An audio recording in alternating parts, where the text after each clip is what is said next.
The last tool that we're going to use to select the buttercups is called Color Range. It's not a tool, it's actually found underneath the Select menu, and it's more powerful than the magic wand. So before we get going, let's make sure that we have all the eyeballs turned off of all the layers, but we are actively working on the background layer again, and its visibility is showing. So from here, we're going to come up to the Select menu, and we're going to choose Color Range. So again, it's not a tool, it's not on the toolbar. It's definitely a tool, it's just not on the toolbar. All right, so in this dialog box, we're going to click and hold the Select pop-up menu, and we're going to look at the different predefined colors. So it can be, let's sample the reds, the yellows, the greens, highlights, shadows, midtones, skin tones, or what's out of gamut, and we'll learn about that in a week or so. So more often than not, you're going to want to use the sampled colors because you're going to want to click specifically where you want to target, not just say yellows. That might be a little too. Towards the bottom, we see we see the display window with radial buttons that let you see the display as a selection or an image. So down here, well, it's worded a little bit differently now.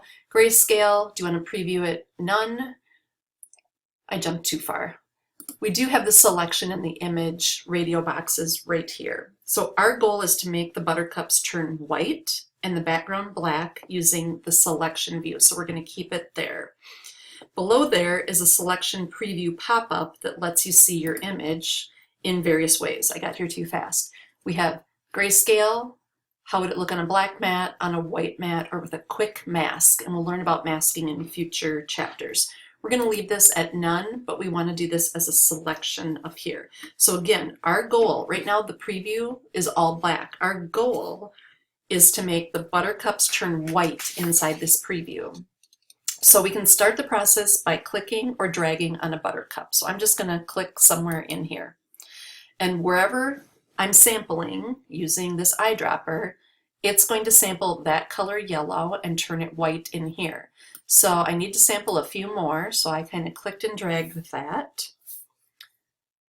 And hopefully it will show up here. We have a really small range here. Let's bump our range up a little bit. See how it's filling in more? And the fuzziness factor, let's bump that up a little bit more. So depending on where we sample, playing with these sliders, we can see that we're getting more and more of the flower to show up white, and that is our goal. But watch what happens if we push this too far. We also start to see white pixels showing up here, so we don't want to go that crazy.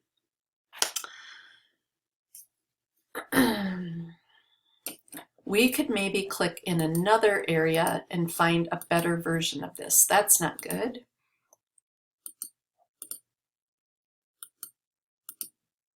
I'm just sampling around here in different areas, trying to find the one that lights up the most white. That's not bad.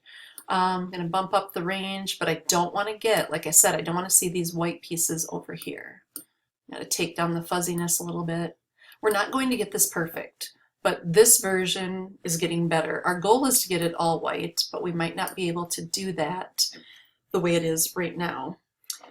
To add more colors to our selection, we're going to hold down the Shift key. So we can see that we've missed some in here. So we can either click on the real image in that area, or we can click right on the mask by holding Shift. And we can add to that area. Well, too far, but let's back these things off a little bit, see if that helps. Not so much. And the mouse, come on.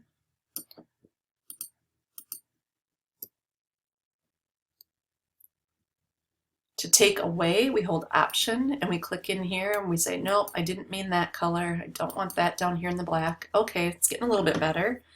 To add, we're going to take our cursor. Oh, dear.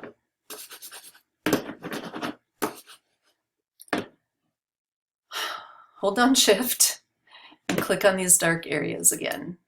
Okay, that's getting better. That's getting better. That's getting better. Trying to be precise here. We're going to get it as white as we can.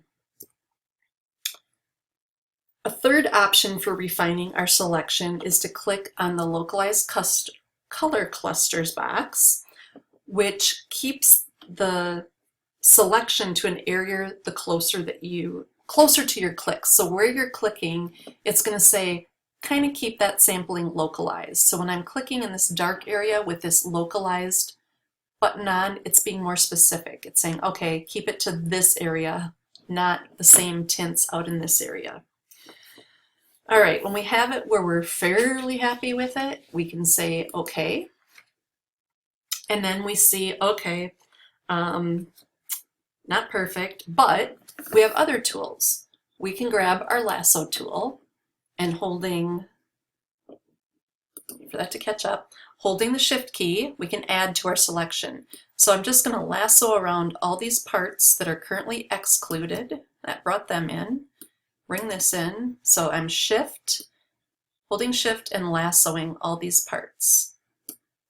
Other than that, it did a great job, and that was pretty quick, right? So in that color range view, there was no real way I was going to get it perfectly white and black in that view. But when I was close, I was able to come back to this view, switch tools, use a combination of tools, and now I'm happy with this selection. So one more time, we're going to do a Command C to copy it. We're going to come up to the top of our stack, click on the topmost layer, paste, Command V, rename this one Color Range, and let's turn off our background layer and see what we have on black or on white. And I think you can see there's a little bit of transparency with this one. This is kind of interesting. So it might not be the best option. Maybe on white you're happy with it, but not on black. Maybe it's not the right pick no matter what. But we do now have 4 different options. How do we know which of the 4 of these was the best? We're going to do some layer comps on white. So I'm going to activate my white layer, and we're going to move on to making layer comps as the last part of this chapter.